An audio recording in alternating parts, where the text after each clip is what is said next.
तो कैसे हैं आप लोग। उम्मीद करते हैं कि बहुत अच्छे होंगे। तो आज के वीडियो में हम class 10th NCERT book math के प्रश्नावली 9.1 के प्रश्न संख्या 3 को इस वीडियो के माध्यम से बताएंगे। तो चलिए, प्रश्न दिया हुआ है कि एक ठेकेदार बच्चों को खेलने के लिए एक पार्क में 2 फिसल पट्टी लगाना चाहती है। एक पार्क है, पार्क में 2 फिसल पट्टी है। फिसल पट्टी आप देखे होंगे, स्कूल में जाते होंगे तो सबसे पहले सीढ़ी से चढ़ना है और उसके बाद नीचे की ओर ससरना है। बचपन में करते थे हम लोग, इसीलिए आपको भी बताए। आप स्कूल में जाते होंगे तो शायद होगा, तो आप करते होंगे। आगे चलते हैं। कहता है कि 5 वर्ष से कम उम्र के बच्चों के लिए वह एक ऐसी फिसल पट्टी लगाना चाहती है जिसका शिखर 1.5 मीटर यानी 1.5 मीटर की ऊंचाई पर हो और भूमि से 30 डिग्री का कोण पर झुका हुआ हो, जबकि इससे अधिक उम्र के बच्चों के लिए वह 3 मीटर की ऊंचाई पर एक अधिक ढाल की फिसलपट्टी लगाना चाहती है जो भूमि के साथ 60 डिग्री का कोण बनाती है। प्रत्येक स्थिति में फिसलपट्टी की लंबाई क्या होगी, यह प्रश्न पूछा गया है। चलिए बताते हैं। एक ठेकेदार है, क्या करता है, फिसलपट्टी बनाता है इस प्रकार से 1.5 मीटर ऊंचा, और जो फिसलपट्टी जो होगा तो फिसलपट्टी इसको कहेंगे, इसको ये देख रहे हैं, ये फिसलपट्टी है और ये 30 डिग्री का कोण पर क्या है, झुका हुआ है। अब चलते हैं। ये है ए, ये है बी और ये है सी। अब इसको मान लिया एक त्रिभुज। ये तो है 5 वर्ष से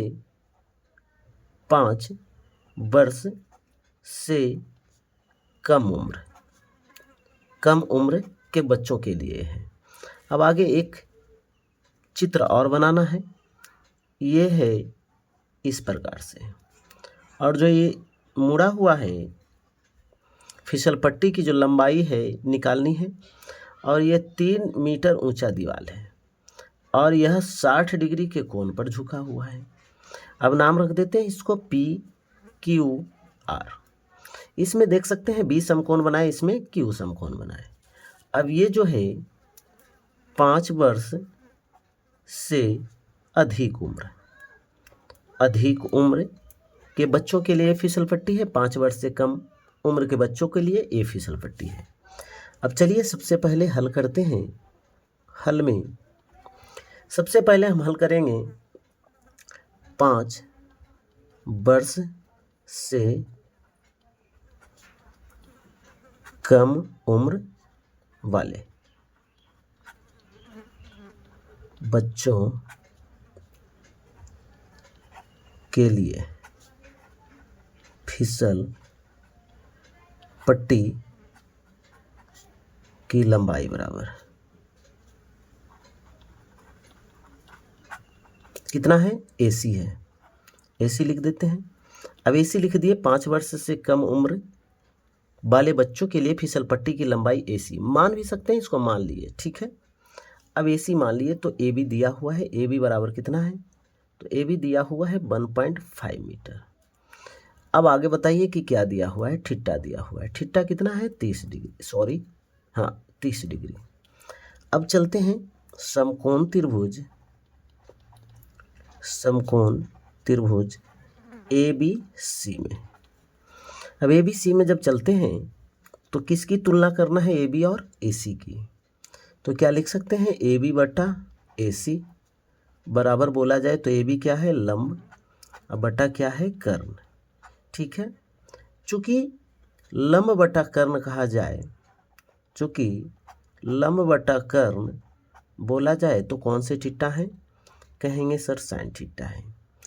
अब साइन थीटा बराबर क्या लिख सकते हैं, AB बटा क्या लिख सकते हैं, AC, जी लिख सकते हैं। अब बताइए साइन थीटा का मान कितना रखना है सर, 30 डिग्री रखना है। AB का मान कितना रखना है, 1.5 मीटर रखनी है। AC का मान सर नहीं पता, यही तो निकालनी है। चलिए, साइन 30 का मान क्या होता है, 1/2 होता है, और 1.5 मीटर बटा में AC यहाँ भेजेंगे, इसको यहाँ भेजेंगे, तो AC बराबर क्या, 1.5 मीटर गुना में 2 हो जाएगा। तो अब बताइए कि AC बराबर क्या निकल के आएगा, 1.5 दूना में 3, है ना, 3। 3.0 मीटर भी लिख सकते हैं और इसको 3 मीटर भी लिख सकते हैं। ठीक है, ये तो 5 वर्ष से कम उम्र वाले बच्चों को लिए निकाले। अब चलते हैं पुनः निकालते हैं 5 वर्ष से अधिक उम्र के बच्चों के लिए फिसल पट्टी की लंबाई कितना है? तो यहाँ PR है, लंबाई बराबर PR। ठीक है, अब PR तो लिख लिए। अब बताइए क्या दिया हुआ है? तो PQ भी दिया हुआ है। PQ बराबर कितना दिल है? 3 मीटर। थीटा कितना है इसका? तो थीटा कहिएगा सर 60 डिग्री है। चलिए इसको भी बना लेते हैं। तो समकोण त्रिभुज किस में चलना है? चित्र के अनुसार समकोण त्रिभुज PQR में। PQR में चला जाए तो देख लीजिए, तुलना करना है किसको? PQ और PR का। ठीक है, तो चाहे आप PQ बटा PR लिख सकते हैं या PR बटा PQ लिख सकते हैं, कोई परेशानी नहीं है। अब चलिए लिख लेते हैं PQ बटा PR। PQ क्या है? तो लंब है। PR क्या है? तो आप कहेंगे सर कर्ण है। अब चूंकि आपको पता है PQ बटा PR बोला जाए लंब बटा कर्ण किसका है, तो लिख सकते हैं लंब बटा कर्ण लंब बटा कर्ण बोला जाए तो साइन थीटा का मान है।